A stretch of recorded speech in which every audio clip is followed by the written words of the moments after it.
Oi, tudo bem?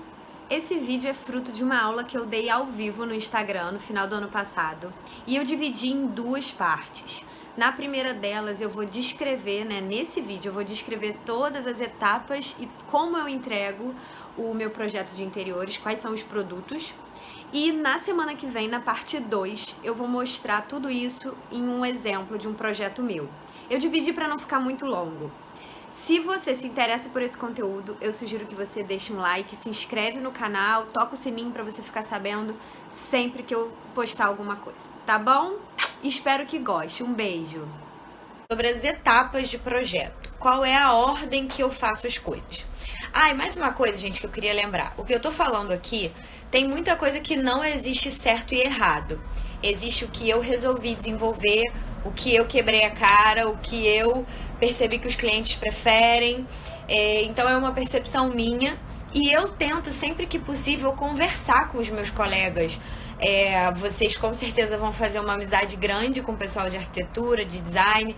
Então sempre que possível, se atualiza, pergunta, e aí, como é que você está fazendo? O que você faz primeiro? Como é que você desenvolve tal coisa?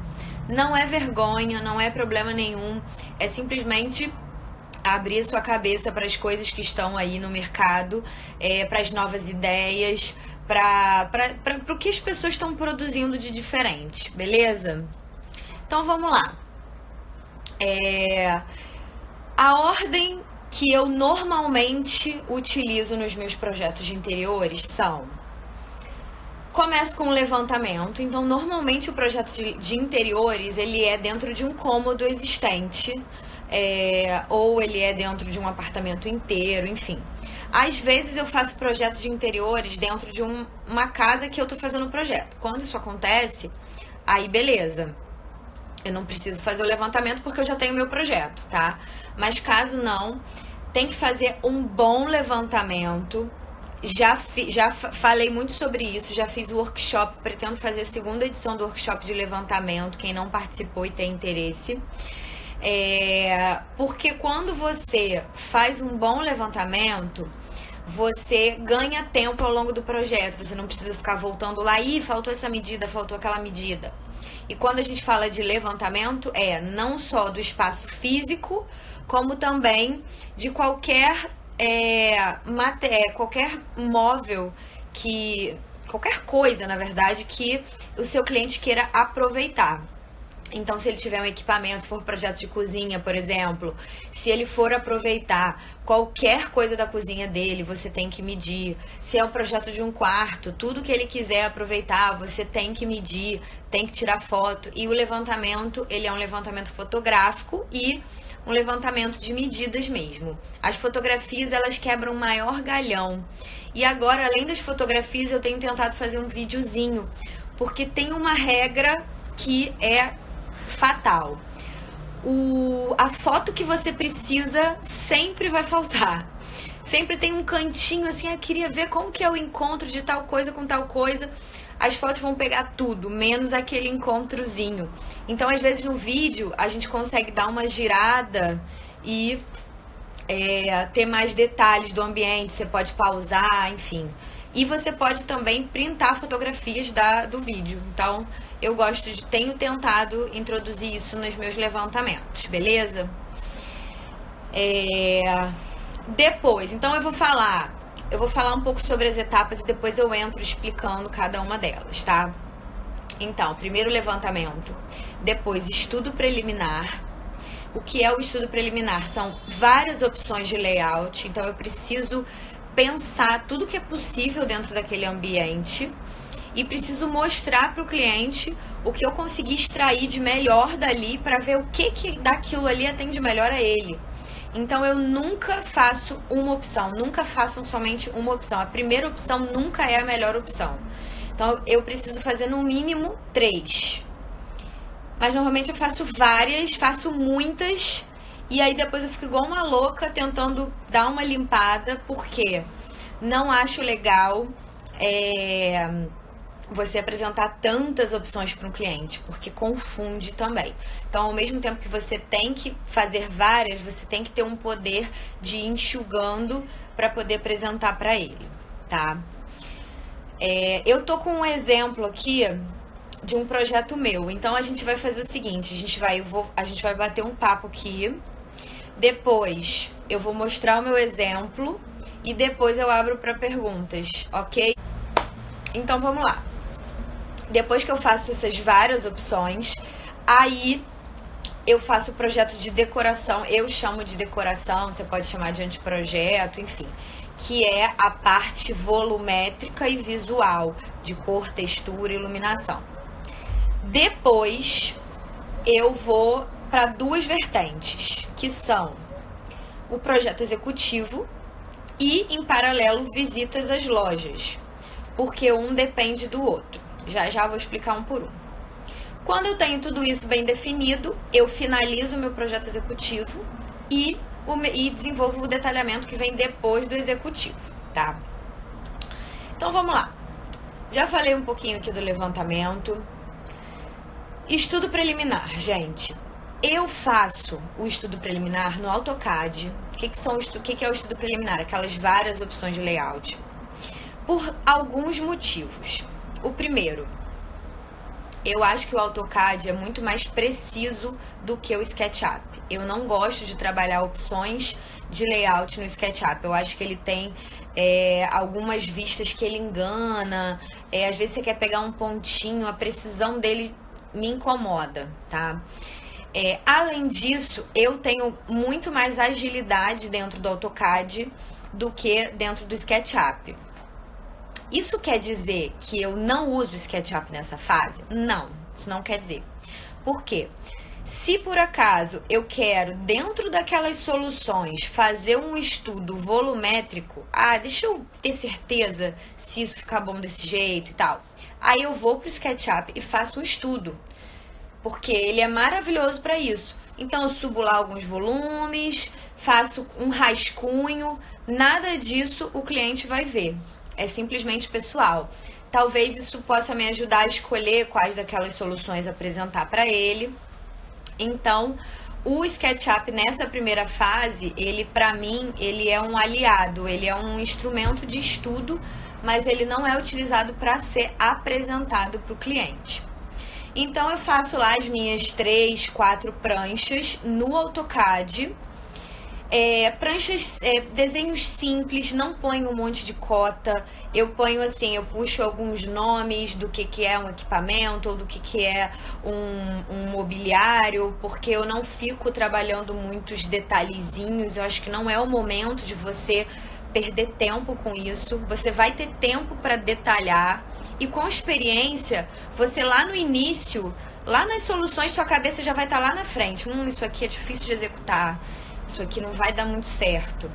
Mas no início pode ser que você tropece um pouco, sem problemas, é normal, com todo mundo. Todos tropeçamos até hoje. E aí eu apresento essas opções para o cliente. E é uma fase, gente, que eu eu deixo ele livre para levar para casa, mostrar para a família, pensar bem. É uma fase que exige tempo. Se ele se atropela nesse início, provavelmente ele não vai gostar da segunda fase. E aí eu deixo muito claro para ele, olha, se você gostar de um pedacinho de uma com um pedacinho de outra, a gente pode misturar. Às vezes você tá fazendo um apartamento inteiro. Cara, olha a quantidade de combinações que você tem. Então eu deixo isso muito claro para ele. E quando você estiver apresentando, é muito importante você explicar para ele os prós e contras daquilo ali, tá? E aí, por que é importante você fazer todas as soluções que existirem, mas não apresentar para ele? Porque pode ser que lá no meio da reunião, ele chegue para você e fale assim, pô, mas e se eu virar isso aqui, botar assim, botar assado? Você pode falar para ele, olha, eu já testei essa solução, eu achei que não ficou muito bom por conta disso, decidi não te trazer, mas a gente pode avaliar se tem como melhorar e tal. Então, a gente tem que estar à frente, tá? A gente tem que estar à frente do nosso cliente. Você determina um prazo. Bom, Vanderleia me perguntou, você determina um prazo para o cliente fazer essa análise? Em teoria, sim. Eu tenho 2 documentos. Eu tenho uma proposta, que é mais simplificada. Depois que o cliente me contrata, eu faço um contrato mesmo. E nesse contrato, eu estabeleço prazo para tudo. Assim, por exemplo, contrato fechado. O cliente tem 1 semana para me entregar toda a documentação necessária, como legislação de condomínio, qualquer material que eu dependa dele. Depois eu tenho 10 dias para entregar o estudo preliminar para ele. Depois ele tem 5 dias para analisar. Depois do estudo preliminar aprovado, eu tenho 20 dias para desenvolver o projeto de decoração. Eu vou estabelecendo esses prazos, mas na prática é muito difícil você cobrar isso do cliente, tá? O que eu acho interessante vocês tentarem fazer é o seguinte: se o cliente estiver demorando muito, tenta explicar para ele que essa demora vai acarretar no atraso do projeto. Eu acho importante você documentar isso para o cliente, tá? Mandar um e-mail. O e-mail é a forma mais oficial, mas o WhatsApp também pode ser utilizado. A gente tem que ter muito jeito para falar essas coisas. Uma coisa que eu falo para os meus clientes é que o mais difícil não é aprender a técnica dos projetos. O mais difícil é aprender a psicologia com os clientes. Então, vocês têm que tentar explicar para eles que aquela demora dele vai acarretar na atrasa da entrega do projeto, que você não vai conseguir compensar essa demora dele em alguma outra fase. Mas que tudo bem, tá? Se ele realmente precisar daquele tempo, se for o tempo dele, eu acho importante também deixar, porque senão ele vai te pedir pra mexer nisso lá no final, vai ser muito pior, tá? Então não costumo pressionar muito, não. A Estela não tá conseguindo mandar pergunta. Ah, que droga. Manda aqui então nos comentários, gente, eu não sei explicar porque isso acontece. Se eu determino um número máximo de alterações ou até que etapa. Então, eu determino sim uma fase. A partir do projeto executivo, eu cobro para mexer no projeto, caso seja uma alteração por vontade dele. Você pode encontrar problemas no meio da obra que necessitam de uma alteração, então isso eu não cobro. Mas se lá no executivo ele resolve que quer trocar a cama de lugar, aí eu cobro. Mas eu não estabeleço um número máximo de revisões no estudo preliminar e nem na decoração. Na decoração eu tô pensando em mudar um pouco agora a minha maneira e estabelecer. Porque às vezes o cliente entra muito num detalhezinho. Ah, eu quero mudar a cor do puxador do não sei o que lá. Você pode fazer outra imagem pra mim? E, poxa, é um negócio que, toma muito tempo. Então, eu tô pensando ainda nisso. Acho que vocês podem pensar também. Essas opções de layout para escolha do cliente são entregues em planta baixa simples? Sim, muito simples. Eu tenho um exemplo aqui e eu vou mostrar pra vocês como é simples a minha entrega de estudo preliminar, tá? Porque é para o cliente entender. Quanto mais informação a gente coloca, fica confuso para ele, tá?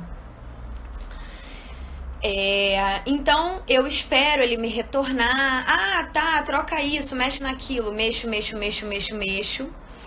E aí, o que acontece, gente? A primeira reunião do estudo preliminar, se for um projeto presencial, eu acho que ela tem que ser ao vivo, porque você vai explicar detalhadamente para ele.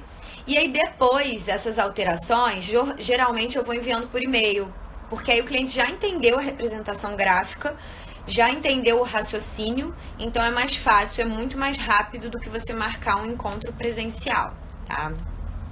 Todas essas informações têm que constar no contrato, é muito importante, tá? E aí, beleza, ele escolheu lá a opção dele, a solução dele que ele mais gostou. Aí sim eu começo a minha perspectiva, o meu 3D, o meu projeto de decoração em si. E aí eu desenvolvo, como que eu entrego o meu projeto de decoração? Imagem renderizada.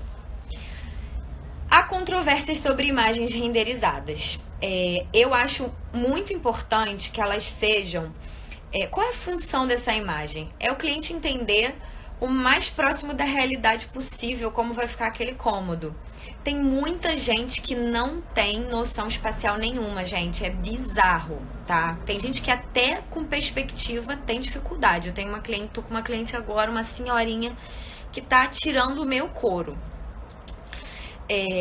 Mas o fato é, vocês têm que procurar um programa, um software que tenha o melhor custo-benefício de tempo e resultado daquela imagem. Não acho que a gente precise renderizar num 3D Max. Não acho que vocês têm que contratar uma empresa que faça renderização para os nossos projetos do dia a dia. Eles têm que ser ágeis, eles têm que ser práticos, tá? Eu utilizo eu utilizo o SketchUp e depois eu renderizo com um plugin que se chama RenderIn. Mas muita gente usa o V-Ray, por exemplo, o Lumion, tem várias opções. E para isso é necessário vocês terem uma boa máquina também, para não perderem muito tempo, não ficar travando e coisa e tal. E quando vocês forem escolher as cenas, tentem otimizar também, para que vocês peguem o máximo de coisa possível com poucas cenas, para que vocês não precisem renderizar mais, entendeu? Então, essa escolha das cenas também faz parte da tática. E aí, eu renderizo tudo que tem que renderizar. Cada vez mais a gente está usando o Photoshop para editar, porque às vezes é mais rápido você botar uma iluminação no Photoshop do que no próprio render. Então, a gente tem feito muito isso, ajeita a imagem, coisa e tal. Eu ponho tudo no meu iPad e normalmente eu levo pro cliente. Às vezes ele vai no escritório, mas eu levo muita coisa até o cliente, tá? E aí mostro pra ele, explico, coisa e tal, tudo. Depois que eu expliquei tudo pra ele, eu envio, falo, ó, agora eu vou te enviar tudo por e-mail. E eu preciso que você namore essas imagens. O termo é esse mesmo, gente. Ele tem que ficar ali, ele tem que olhar, ele tem que absorver aquilo ali, ver se é o que ele esperava, ver se ele entendeu. E eu acho que não tem como você dizer, não vou mexer caso ele não goste, né? Claro que quanto melhor você fizer um briefing, um levantamento, provavelmente você vai acertar mais nessas soluções. Então é tão legal quando o cliente fala, nossa, parece que você leu meu pensamento, esse projeto é perfeito pra mim, é muito legal. Nem sempre isso acontece, tá? E aí eu aguardo essa resposta dele e ele fala, então, isso aqui eu queria um pouco mais assim, isso aqui eu não gostei tanto, isso aqui eu amei. E aí eu vou tentando entender o que ele precisa e refaço as imagens que forem necessárias, não refaço todas, para também otimizar. E aí sim eu só mando por e-mail. Normalmente eu só mando por e-mail e vou trocando até ele bater o martelo. Estou aprendendo a trabalhar com Croquetti, não sei se escrever errado. Então, eu acho que é assim mesmo que escreve. Eu nunca usei, gente. Programas de renderização, eu só usei o V-Ray e agora o RenderIn. Então, nem consigo dar opinião, mas eu acho que vocês têm que analisar o resultado. Se for satisfatório, cara, mete bronca, tá? E aí eu espero um ok dele. Ele vai falar, agora sim tá tudo certo, tá? Depois que ele me fala que tá tudo certo, aí sim eu começo o projeto executivo. E a partir dessa fase, eu não altero. A não ser que seja uma coisa assim, que não tinha jeito mesmo. Mas se for por vontade dele, eu mudei de ideia, cara, lamento, assim. Claro, gente, se for uma besteirinha, já falei isso aqui várias vezes, quando é um cliente fiel, é um cliente muito bom, sabe, é um detalhe, cara, você não vai ficar entrando em picuinha por pouca coisa, você tem que ter sua estratégia também. Mas eu acho importante que vocês estabeleçam isso em contrato para caso vocês tenham algum problema com o cliente um pouco mais intransigente, você tem aquilo lá documentado e você consegue discutir com ele, tá? Aí começa o projeto executivo. Só que quando começa o projeto executivo, você entra em alguns detalhes como o custo de um revestimento. Será que aquele revestimento assim, claro que lá no início você já conversou com ele sobre orçamento, mas será que ele tem noção do quanto que aquilo ali vai custar? Escolha de louças e metais, gente, isso é muito importante que seja feito em paralelo com o projeto executivo. Porque senão o que vai acontecer? Vocês vão fazer o projeto executivo lindo, perfeito e ideal. Mas você vai chegar na loja, ou o cliente vai até a loja sozinho e vai olhar e falar assim: ah, mas eu gostei muito mais dessa cuba aqui. Não queria, tô repensando. Aí acontece, é muito engraçado, olha só, acontece assim. Final de semana, eu fui lá na casa do meu primo e eu tava olhando o lavabo dele novo e eu amei a cuba que ele usou lá. Então eu queria usar uma cuba igual. E a cuba igual do lavabo do primo não é igual a cuba do seu projeto. A cuba varia muito, né? Ela interfere muito na altura dos pontos. Então imagina, você fez lá todo o seu projeto executivo, botou a altura dos pontos, fez vista, compatibilizou com revestimento, com mármore e tal, e ele resolve mudar a cuba. E aí você faz o quê? Você vai ter que mexer em tudo. Então, o que eu sugiro que vocês façam? Que vocês comecem o executivo com o que der para começar e já tentem marcar visitas às lojas, que no meu contrato já tá incluído. Eu prefiro acompanhar do que deixar ele sair sozinho e fazer cagada, tá? Desculpa, mas normalmente cliente sozinho em Amoedo, em sei lá o que, chega com um monte de tralha para depois você resolver.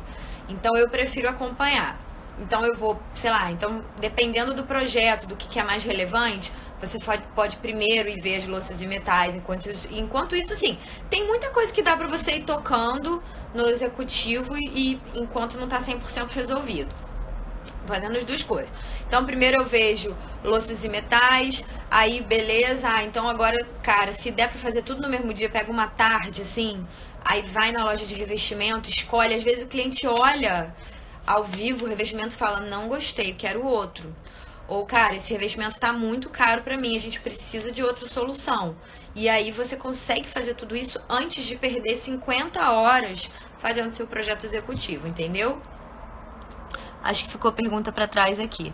As escolhas de materiais que serão especificados no executivo devem ser feitos com o cliente? Então, gente, eu gosto de escolher com o cliente, tá? Porque, assim, eu acho bizarro você especificar uma coisa que o cliente não viu ao vivo. E é ele que vai morar lá, entende? Então, eu gosto de levar ele até a loja, mostrar e falar: olha, eu escolhi isso aqui. Você gostou? Aí mostro, a gente faz aquele mood boardzinho, né? Põe um revestimento do lado do outro. Aí, de repente, ele chega lá e se encanta com algum outro. Ok, não tem problema nenhum. Isso não quer dizer que você é um arquiteto ruim, um designer ruim. Isso pode acontecer. E aí você deixa claro pra ele que, ó, beleza, então é isso mesmo? Tá ok? Gostou desse? Então eu vou tocar o projeto com esse, tá? E aí depois, se lá na frente ele resolver trocar, você vai ter que negociar com ele a alteração de projeto, porque aí sim é muito chato, tá? Na fase executiva, o cliente deve ser orientado a evitar visitas a novos lugares. Gente, é trágico. E assim, final de semana, o problema é que a nossa profissão é o lazer do cliente. Então eles amam, tipo, final de semana, e ver as coisas em loja e tal. E às vezes eles se empolgam e compram. E aí você olha e fala: meu Deus, ainda te manda aquela foto assim: e aí, amei isso aqui, gostou? E você olha e fala: Jesus, o que eu vou fazer com isso no meu projeto? Mas enfim, eu acho importante a gente ir orientando ao longo do projeto.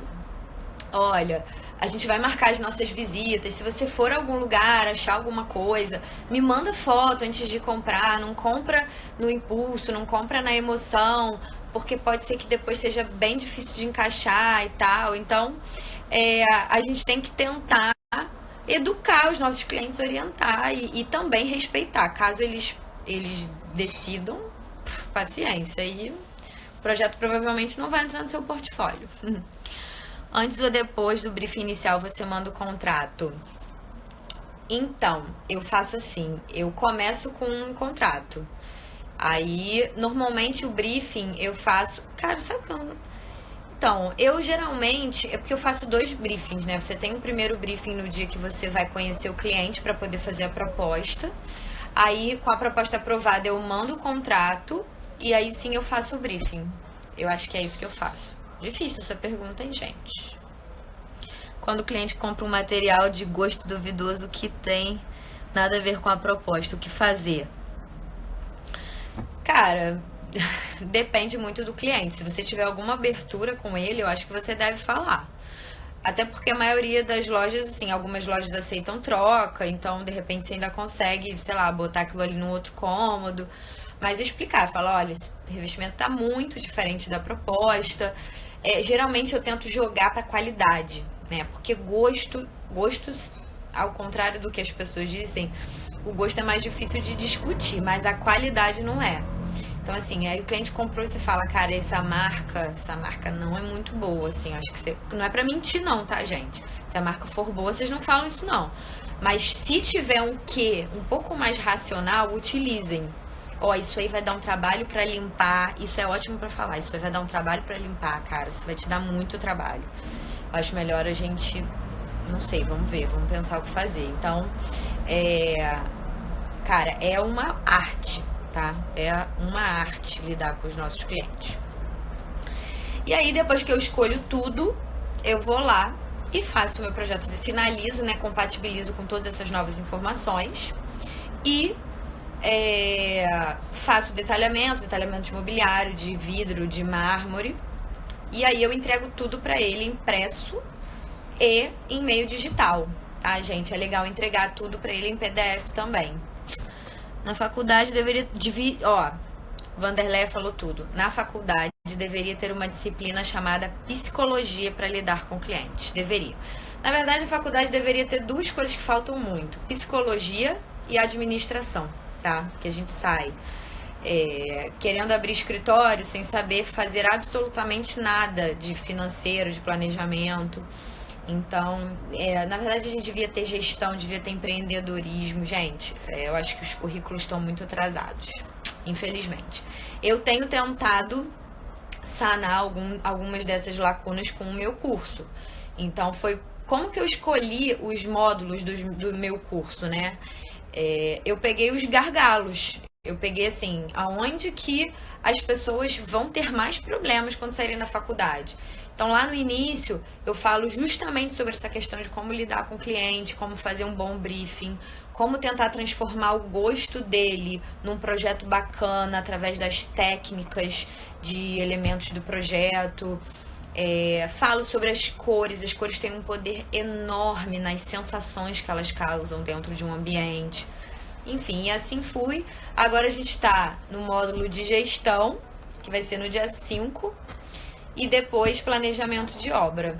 E nos workshops também eu vou trazendo isso para a prática, então eu acho que realmente as faculdades têm que se atualizar, tá? Eu vou tentar abrir aqui uma caixinha de pergunta, tem 2 aqui, eu não sei fazer isso, tá, gente? Vamos lá. Já abandonou algum projeto por cliente difícil de lidar nas escolhas e decisões de materiais? Olha, eu nunca abandonei o cliente, não. Mas eu já, assim, liguei o foda-se, digamos assim. Falo, cara, não vai ficar bom, paciência, eu vou fazer do jeito que ele quer, eu desisto. Pego, faço e de tanto que a pessoa inferniza. Porque existe a questão técnica da funcionalidade, que assim, eu acho que isso a gente nunca pode abandonar. Mas a questão estética, às vezes, é mais complicado. Então, sei lá, o cara tem um quadro de elefante que ele ama o quadro de elefante, quem deu pra ele foi a avó dele, e ele quer botar atrás do sofá da sala. Você vai fazer o quê? Não tem o que fazer. Você realmente tem que deixar o quadro de elefante lá. Ou ele ama um revestimento, ele quer um ambiente mais papagaiado e você tem um estilo mais clean. Não tem jeito, tá? Peraí que tem outra pergunta aqui. Quando o cliente tem dificuldade de visualizar planta baixa, uso 3D?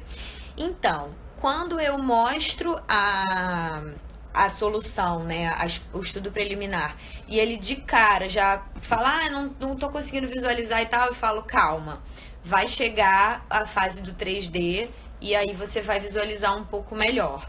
O que eu sugiro às vezes para ele é, por exemplo, pegar uma trena em casa e tentar ter noção do espaço para ele ver. Eu tenho vários clientes que fazem isso, que medem dentro do próprio quarto. Deixa eu ver como é que isso aqui vai ficar assim.